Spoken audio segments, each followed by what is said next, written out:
सत श्री अकाल दोस्तों, मेरा नाम है हरजिंदर सिंह और आप देख रहे हैं Boundless Sing। दोस्तों, जैसे कि हम सबको पता ही है कि कुछ दिनों से काफ़ी ज़्यादा स्ट्रेस चल रही है यूरोपियन कंट्रीज़ और रशिया के बीच में, जिसमें मेन जो प्रॉब्लम चल रही है वो चल रही है यूक्रेन और रशिया में, जिसमें जंग का माहौल बन रखा है और जंग चल भी रही है। काफ़ी ज़्यादा एरिया रशिया ऑलरेडी एक्वायर कर चुका है यूक्रेन का, और ये जंग जो है वो यूक्रेन से रोमानिया के बॉर्डर तक भी आती दिख रही है, क्योंकि यूक्रेन और रोमानिया का जो बॉर्डर है वो 600 किलोमीटर का है, जो शेयर करते हैं यूक्रेन और रोमानिया आपस में।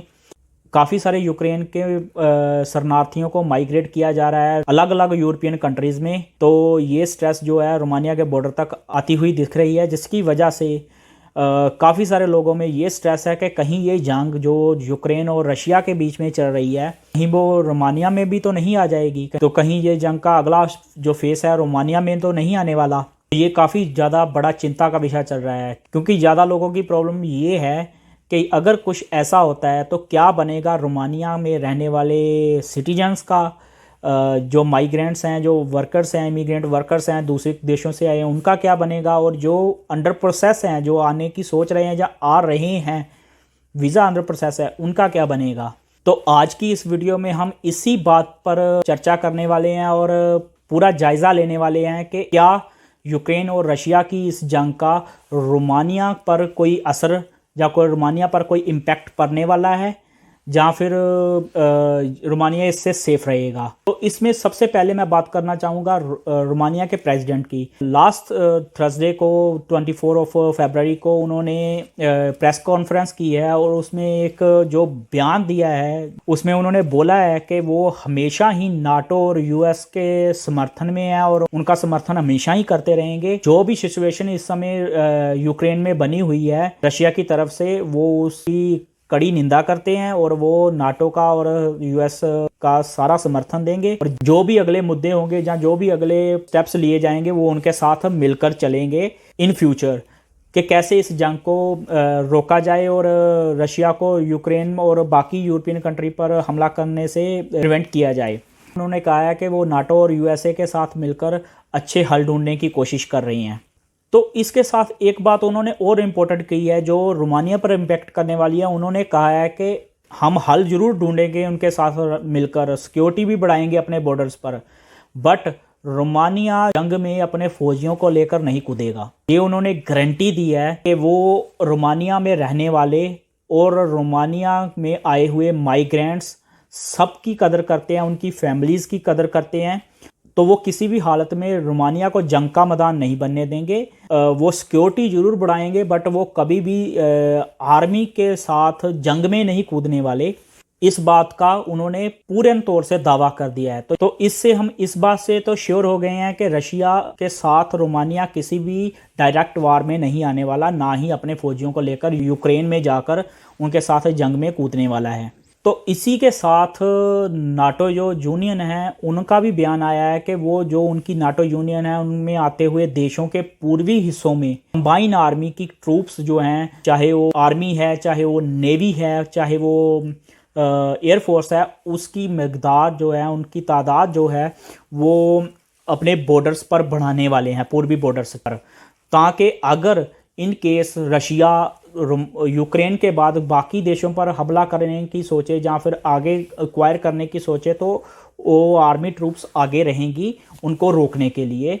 बट ये जो चीज़ है ये जंग के लिए कम, सिक्योरिटी के लिए ज़्यादा है। सिर्फ सिक्योरिटी को मद्देनज़र रखते हुए ये प्रिकॉशंस लिए गए हैं, ना कि मुझे नहीं लगता कि किसी भी तरह की जंग में नाटो रशिया के साथ कूदने वाला है।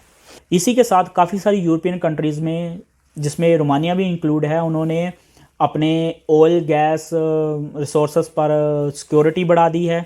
खासकर रोमानिया ने तो पहले से ही बयान दे दिया है कि वो अपने ऑयल और गैस प्लांट्स पर सिक्योरिटी बढ़ाने वाले हैं, और उसके बाद उन्होंने रिफ्यूजी कैंप भी बनाने तैयार कर दिए हैं ताकि यूक्रेन से आने वाले जो शरणार्थी हैं उनको वहाँ पर रख सकें और उनको सपोर्ट दे सकें, ताकि जब सब कुछ नॉर्मल हो जाए तो वो अपने देश में आराम से जा सकें। तो हम ऐसे भी कह सकते हैं कि चाहे रोमानिया ने सिक्योरिटी जरूर बढ़ा दी है अपने बॉर्डर्स पर सुरक्षा को मद्देनजर रखते हुए, और उस हिसाब से वो तैयारी भी कर रहे हैं कि अगर इन केस अगर कोई जंग का माहौल बने उनके साथ तो वो तैयार बर तैयार रहें। बट अगर हम पूछें कि जंग होगी रोमानिया के साथ रशिया की, तो ऐसा कुछ अंदेशा दिख नहीं रहा है।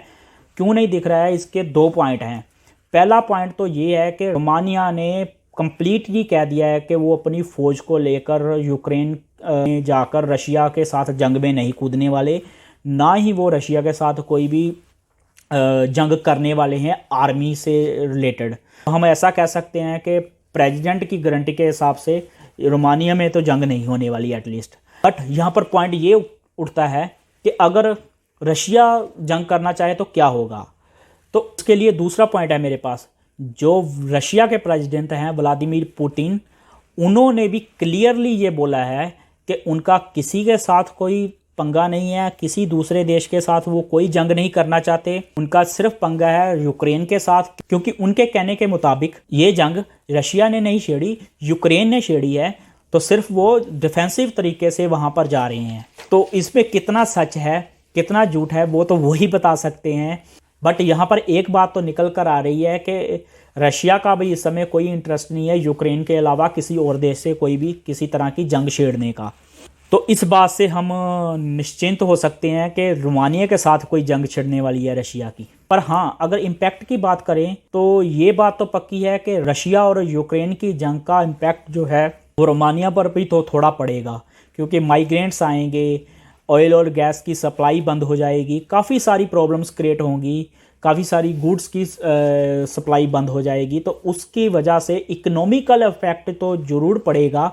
बट अगर ह्यूमन इम्पैक्ट कहें या जंग का इम्पैक्ट कहें तो वो नहीं पड़ने वाला। इकोनॉमिकल इम्पैक्ट थोड़ा बहुत आ सकता है। तो जो भी मेरे दोस्त इस बात से घबरा रहे हैं कि ये यूक्रेन की जंग कहीं रोमानिया में तो नहीं लग जाएगी, वो इस बात से निश्चिंत रहें। आप अपनी फाइल्स वगैरह लगाएं और जो यहाँ पर हैं वो शांत रहें। ऐसा अभी कुछ भी दिख नहीं रहा कि रशिया जो है रोमानिया पर कोई अटैक करने वाला है। पर हाँ, सिक्योरिटी इन्होंने बढ़ा रखी है। नाटो भी थोड़ा एक्टिव हो गया है, वो भी अपनी सिक्योरिटी बना चुका है। यूएस भी एक्टिव हो गया है, वो भी सपोर्ट दे रहा है और सिक्योरिटी बढ़ा चुकी हैं। और रशिया भी इस चीज़ में कोई इंटरेस्ट नहीं दिखा रहा कि वो किसी और देश से भी जंग करना चाहता है। इससे हम ये कह रहे हैं कि एटलीस्ट रोमानिया के लिए तो हालात काबू में हैं, बाकी यूरोपियन कंट्री के लिए हालात काबू में हैं। बट हम दुआ करते हैं कि यूक्रेन में भी जो हालात हैं वो काबू में हो जाएं। मतलब जंग किसी का भला नहीं करती। मुझे नहीं पता क्यों लोग जंग क्यों करते हैं। बहुत सारे मासूम लोग उसमें मारे जाते हैं, बहुत सारे बेगुनाह लोग मारे जाते हैं, चाहे वो आर्मी पर्सन हो चाहे वो सिविलियंस हो। मैं तो यही दुआ करता हूँ कि जल्दी से जल्दी ये जंग रुक जाए और ये जो देश हैं उनमें अपने संबंध अच्छे हो जाएं ताकि पीसफुल एटमॉस्फेयर कायम किया जा सके। तो एट द एंड मैं इतना ही बोलूँगा, अगर आप स्पेसिफिकली रोमानिया की बात करते हो तो आप रोमानिया के बिहाफ से निश्चिंत रहें। थोड़ा बहुत इकोनॉमिकल इनको इम्पैक्ट पड़ने वाला है, बट वार का इम्पैक्ट इनको नहीं पड़ने वाला। आप अपनी फाइल्स लगाकर निश्चिंत रहें, आपको जंग का कोई इम्पैक्ट नहीं पड़ने वाला और आपको कोई भी खतरा नहीं है। हम भी यहाँ पर रह रहे हैं, सो रोमानिया इसे बिहाफ से सेफ़ है। तो इसी के साथ लेते हैं इजाज़त। आज के लिए बस इतना ही। उम्मीद करता हूँ कि जानकारी आपके लिए काम की रही होगी। अगर हाँ तो वीडियो को लाइक कीजिए, शेयर कीजिए अपने दोस्तों के साथ। चैनल की सपोर्ट के लिए चैनल को सब्सक्राइब कीजिए और बेल आइकन का बटन दबाना मत भूलिए, ताकि मेरी लेटेस्ट वीडियो के नोटिफिकेशन आपको हमेशा ही मिलते रहें। तो मिलते हैं किसी नई वीडियो में किसी नए कंटेंट के साथ। तब तक के लिए सत श्री अकाल।